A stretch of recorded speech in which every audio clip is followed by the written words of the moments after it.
Hello viewers, I'm your host Pratiksha Mishra with another episode of South Asia Focus. Let's begin the show. The swearing-in ceremony of Indian Prime Minister Narendra Modi for his third consecutive term was not just a momentous occasion for India, but it also showcased the nation's commitment to regional cooperation and global diplomacy. With dignitaries from neighbouring countries in attendance, the event emphasized India's prioritization of its relationship with these nations. As India's foreign policy takes centre stage, guided by the principles of Bharat First and the world is one family, the world eagerly awaits to see how these principles will shape its future interactions. Take a look. मैं नरेंद्र दामोदर दास मोदी ईश्वर की शपथ लेता हूं कि मैं भारत की प्रभुता और अखंडता अक्षुण्ण रखूंगा. The swearing-in ceremony of Indian Prime Minister Narendra Modi for his third consecutive term was a momentous and historic event. The event was attended by a wide array of dignitaries, both domestic and international, reflecting the significance of the occasion. The presence of leaders from neighboring countries and the Indian Ocean region emphasized India's prioritization of its relationships with these nations. Prominent guests at the ceremony included Bangladesh Prime Minister Sheikh Hasina, Nepal's Prime Minister Pushpa Kamal Dahal, Bhutan's Prime Minister Sering Tobgay, and Mauritius Prime Minister Pravind Kumar Jagnauth. Additionally, the ceremony was graced by the participation of Sri Lankan President Ranil Wickremesinghe, Seychelles Vice President Ahmad Afif, and Maldives President Mohammad Muizzu. This strong representation from neighboring countries and those with strategic ties to India underscores the depth of regional cooperation and India's commitment to fostering robust diplomatic relations throughout the Indian Ocean region. I will faithfully and conscientiously discharge my duties as a Minister of the Union. S. Jaishankar, who took charge of the external affairs portfolio for his second term, delivered a poignant message emphasizing a strong commitment to improving relationships with nearby countries. Our neighboring relationships will be the first priority, will be the overriding priority of the Modi government. And that is as it should. India's recent foreign policy has been marked by active involvement, forming strategic alliances, and prioritizing efforts to enhance peace, stability, and economic growth at both regional and global levels. In his address, S. Jaishankar outlined the key principles that will guide India's foreign policy, emphasizing a commitment to advancing national interests while fostering cooperation, inclusivity, and global harmony. Looking ahead, definitely I think the two axioms that the Prime Minister has given us, Bharat First and Vasudhaiva Kutumbakam, these will be the two guiding axioms of the Indian foreign policy. As India's foreign policy takes center stage, the world watches closely to see how these guiding principles will shape its interactions on the global stage. With a focus on Bharat First and Vasudhaiva Kutumbakam, India's commitment to advancing its own interests while fostering global cooperation and unity is clear. The participation of leaders from neighboring countries at Prime Minister Modi's swearing-in ceremony signals a shared vision for regional stability and prosperity. As the nation embarks on this new chapter, the world anticipates the outcomes of India's proactive engagement and strategic alliances in shaping a more peaceful and prosperous future for all.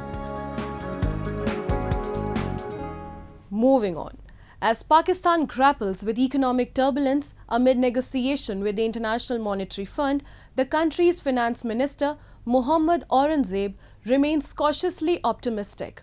While challenges loom large, Aurangzeb sees potential in the ongoing discussions aiming to bolster the nation's financial stability through policy reforms.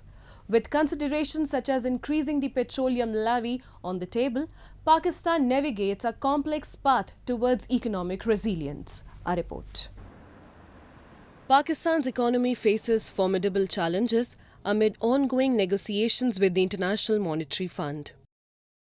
Persistent fiscal deficit, driven by a misalignment between government expenditures and revenues, exacerbate the country's financial instability.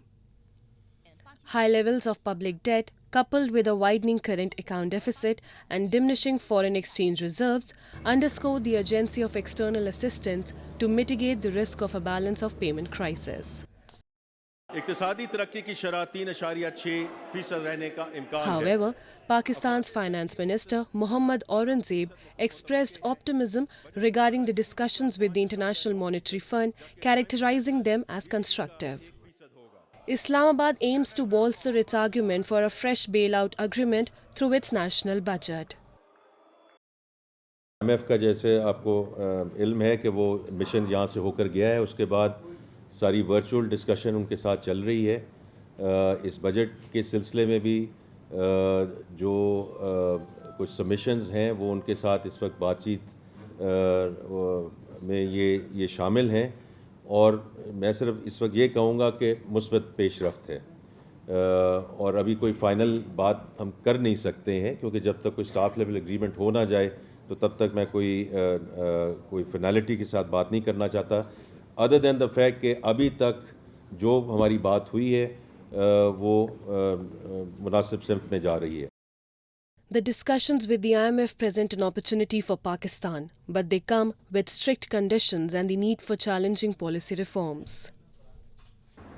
Successfully addressing these challenges calls for a comprehensive strategy including fiscal responsibility, structural challenges, and specific actions to foster lasting economic growth and enhance the well-being of the Pakistani people. Pakistan is considering increasing the petroleum levy as part of its efforts to address fiscal challenges and enhance revenue streams. ये जो 60 से 80 रुपए की तजवीज़ है, पहली बात तो ये है कि ये हम पहले दिन नहीं लगाने जा रहे।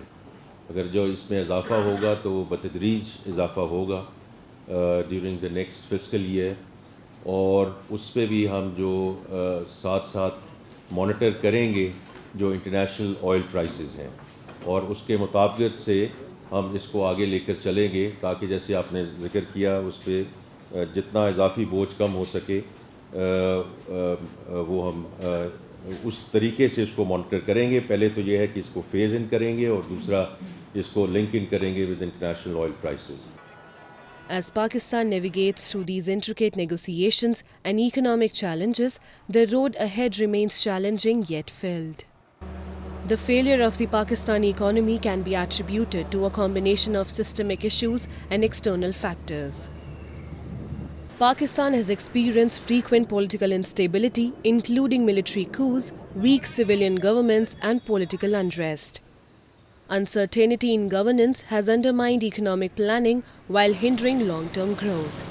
Rampant corruption at various levels of government and society has distorted markets and eroded public trust.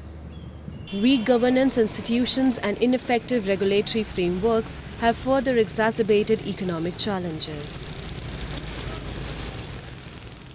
Time now for Asia This Week, the stories from across the continent.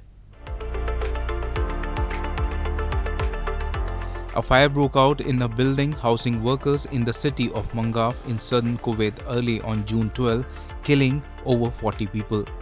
The country's Deputy Prime Minister Sheikh Fahad Yusuf Saud accused real estate owners of violations and greed, saying those factors contributed towards the incident. مع الأسف طمع أصحاب العقارات وهو اللي أجي إلى هالأمور هذه، وأنا الحين بكلم مدير البلدية من باكر، من الحين أنا أتكلم حق أصحاب العقارات كلها، من باكر أي مخالفة عقارية راح تنزال باكر الصبح، يعني راح يزيلها صاحب العقار من نفسه، ولا أنا راح أعطي تعليمات البلدية الحين باكر يزيدون. هذا القرار اللي المفروض يطلع من زمان ويتنشطون في البلدية. مع الأسف كان في إهمال من تجار العقارات علشان يعملون مخالفات، وهذه نتيجة المخالفات. اليوم للحين وأنا أكلمكم 41 واحد متوفي. سبب شنو؟ سبب تجار العقارات مع الأسف. The nationalities of those who died were not immediately disclosed by authorities. However, several Indians, including from the southern state of Kerala, were reported to have died in the fire. Indian Prime Minister Narendra Modi held a review meeting of the Kuwait fire tragedy in New Delhi on the very same day.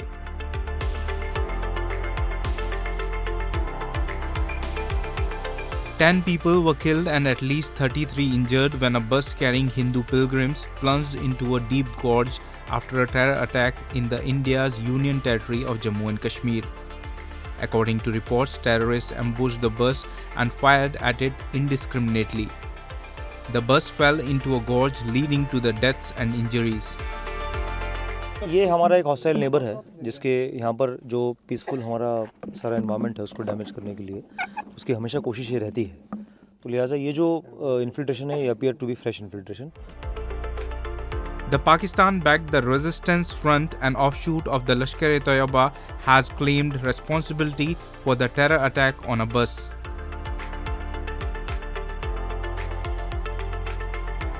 The Thai Constitutional Court on June 12 began deliberating on a case to disband the opposition Move Forward party for violating the constitution by seeking to amend the Royal Insult Law. The court said it would continue the hearing on June 18 in the case brought by the country's election commission.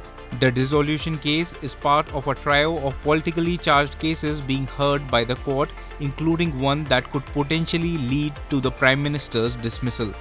Move Forward won massive youth support with its lively progressive agenda that was amplified by a sophisticated social media campaign, brushing aside military-backed parties in the 2023 polls and securing 30% of the seats in the lower house.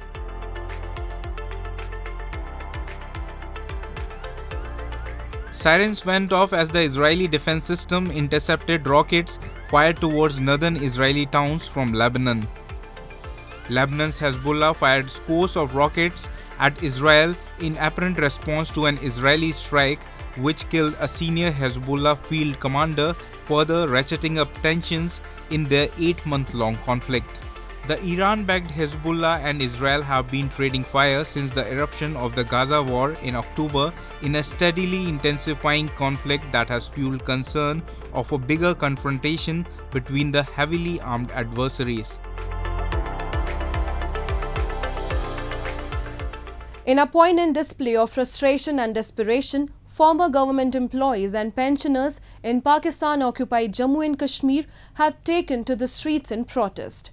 Their demands are simple yet crucial for their survival amid soaring inflation, an increase in pensions and salaries. However, their cries seem to fall on deaf ears in Islamabad as bureaucratic hurdles and apathy persist. A report.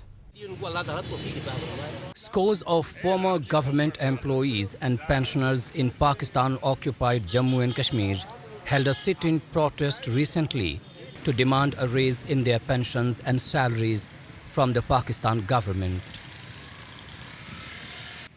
The protesters lamented it has become difficult to manage household expenses amid soaring inflation, but Islamabad has remained apathetic towards their plight. They said they have held several demonstrations over the past 1 year, but no official has come forward to even hear their pleas.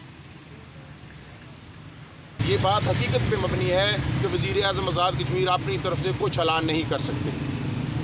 ये जो मुराद pension की हुकूमत पाकिस्तान ने दे दी और उनका budget इनको दे दिया गया है, उसके लिए मैं सदीक शाह साहब से, अपने जनरल सेक्रेटरी फरमान साहब से और रमज़ान मुगल साहब से ये गुजारिश करना चाहता हूँ कि 5 वज़रा कल आपके कल इजलास में आए थे, आप उनके पास जाएँ, उन्हें कहें कि ये हमारे बुज़ुर्गों के जो पैसे हैं इनको फौरी तौर पर रिलीज़ किया जाए.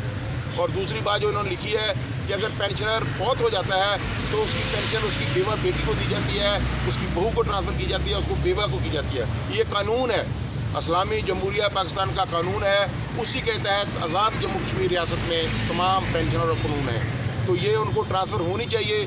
अगर ये यहाँ पे नहीं हो रही, ये हमारे बुज़ुर्गों का मुतालबा है, तो फौरी तौर पे आज़ाद कश्मीर जम्मू रियासत को इस पर अमल दरामद करवाना चाहिए.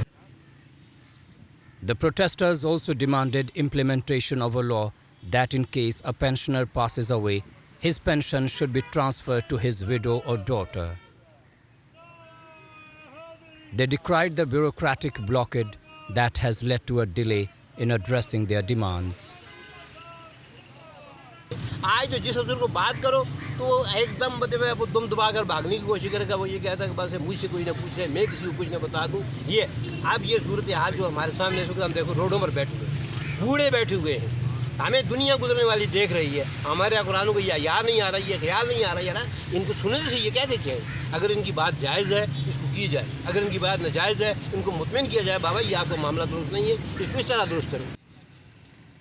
The protesters blamed instead of providing any aid to the people in the backward region. Economic losses faced by Pakistan due to policy paralysis are also being compensated from territories under its illegal control. And now shifting our focus to Varanasi, an ancient city with a profound spiritual significance and a renowned culinary heritage. This historic city, renowned for its riverfront ghats along the sacred Ganga, presents a diverse array of flavors that mirror its lively culture. Delving into Varanasi's bustling streets unveils a treasure trove of culinary customs encapsulating the city's enduring allure. Take a look.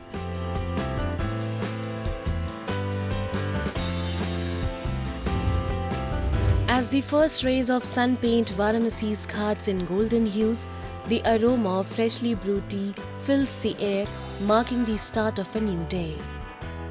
For the people of Varanasi, tea is more than a beverage. It's a symbol of warmth and hospitality, integral to daily life. Whether enjoyed at home or at bustling tea stalls, each sip carries a sense of tradition and connection. A must-mention is Lakshmi Tea Stall near the famous Kashi Vishwanath Temple. Established in 1958, the tea shop is well known for its toasted bread with butter and cream, perfectly paired with a cup of tea. बनारसियों के लिए चाय अमृत की समान है। जैसे चाय पान सुबह मॉर्निंग में पूरी सब्जी खाने के बाद जैसे नाश्ता वास्ता कर लिए तो फिर उनको चाय पान चाहिए ही। और जो बाहर के टूरिस्ट आते हैं वो भी देख के यही सब हिसाब से चलते हैं, खाते पीते हैं। और हमारे ये दुकान जो लक्ष्मी चाय वाले हमारे पिताजी खोले हैं और इन्हीं ने चालू किया, इन्हीं के नाम से आज मशहूर हो गया। इन्हीं के नाम से लक्ष्मी चाय वाले को, उन्हीं का नाम था Lakshmi. Venture into the bustling lanes of Varanasi and you will encounter the irresistible aroma of freshly fried kachoris or deep-fried breads paired with flavorful potato curry. The hot dish combined with sweet jalebis or funnel cakes showcases Varanasi's culinary prowess, offering a symphony of crunch and spice. Rajesh Gupta's Madhur Jalpan, a 75-year-old shop, serves these sweets freshly fried in desi ghee or clarified butter. हमारी shop 1953 से है, 75 year progress इस समय चल रहा है। Third generation हम लोग ऑपरेट कर रहे हैं और ये बनारस का सुबह का ब्रेकफास्ट है। ये कचौड़ी है, उसके संग जलेबी है, छोटी आलू कचौड़ी, बनारसी आलू कचौड़ी, ये चलती है बनारस में। हमारे यहाँ शुरू से देसी घी का है और शुद्धता पे हम लोग ध्यान देते हैं और हमारे दादाजी का स्थापित है, हम लोग तीसरी पीढ़ी उसको स्थापित चला रहे हैं उसको। Amidst the heat of the day, a glass of fodi lassi or a flavored iced yogurt drink provides a refreshing escape. Served in earthen cups or tall glasses, lassi embodies Varanasi's hospitality with a taste of comfort and indulgence. The most famous spot is Blue Lassi in Vishwanath Street, where owner Chanchal adds a special touch with fruit infusions. The cozy blue-walled shop is adorned with pictures and notes from guests. Shop 96 year old है। ये पहले मेरे दादाजी के नाम पे था, पन्ना लाल लस्सी वाले, लेकिन वेस्टर्न लोग बोल नहीं पाते थे। एक साउथ कोरियन लेडी आई थी जिन्होंने पूरा इसका इंटीरियर व्यू देखते हुए इस शॉप का नाम ब्लू लस्सी शॉप रखा हुआ है। और जो आप पीछे फोटोग्राफ देख रहे हैं ये मेमोरीज के लिए लोग लगाते हैं कि हम यहाँ विजिट किए हुए थे। हमारे यहाँ 120 तरह की लस्सी बनती है और जिसमें मिक्स फ्रूट, ड्राई फ्रूट, रबड़ी, बनाना, कोकोनट, चॉकलेट, ब्लूबेरी, स्ट्रॉबेरी ज़्यादा फेमस है। As dusk descends, Varanasi streets come alive with the tangy aromas of chaat, a bold, spicy snack made with fresh tomatoes, onions, spices and lemon. Kashi Chaat Bhandar, an iconic eatery, has been serving its famous chaat for decades, offering an authentic taste of the city. ये हमारी shop जो है हमारे पिताजी का स्थापित है। ये सन 51 से चालू है, करीबन 65 साल हो गया दुकान चलाते हुए, 65 या 70 हो गया होगा। और ये हमारी दूसरी पीढ़ी है। यहाँ का जो टमाटर चाट है बहुत फेमस है। यहाँ लोग टमाटर को जो खाते हैं, लोग एक दूसरे से तारीफ करते हैं कि ये यहाँ बनारस जाइएगा, यहाँ का टमाटर चाट जरूर खाइएगा। बहुत बढ़िया, बनारस तो बार बार आने का दिल करता है। मोदी जी ने इतना अच्छा काम करा दिया है, कॉरिडोर इतना अच्छा बन गया, मंदिर की जो पहले संकरी गलियाँ थी आज देखने का हर पल दिल करता है वहीं बैठे रहे। और फिर काशी आगे काशी चाट पे ना आए, ऐसा तो हो नहीं सकता, इसलिए काशी चाट पे आगे काशी चाट खाने आए हैं। Varanasi, being a hub of religious tourism and ancient heritage, attracts countless visitors from India and abroad. Amidst the spiritual allure, its culinary treasures stand out, offering a memorable aspect of the visit. From traditional tea stalls to iconic eateries serving flavorful delights, Varanasi's food culture enriches every traveler's experience.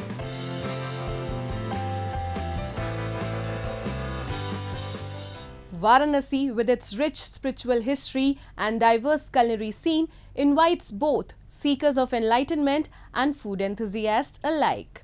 And with that, we come to the end of this week's episode. See you next week. Goodbye and take care.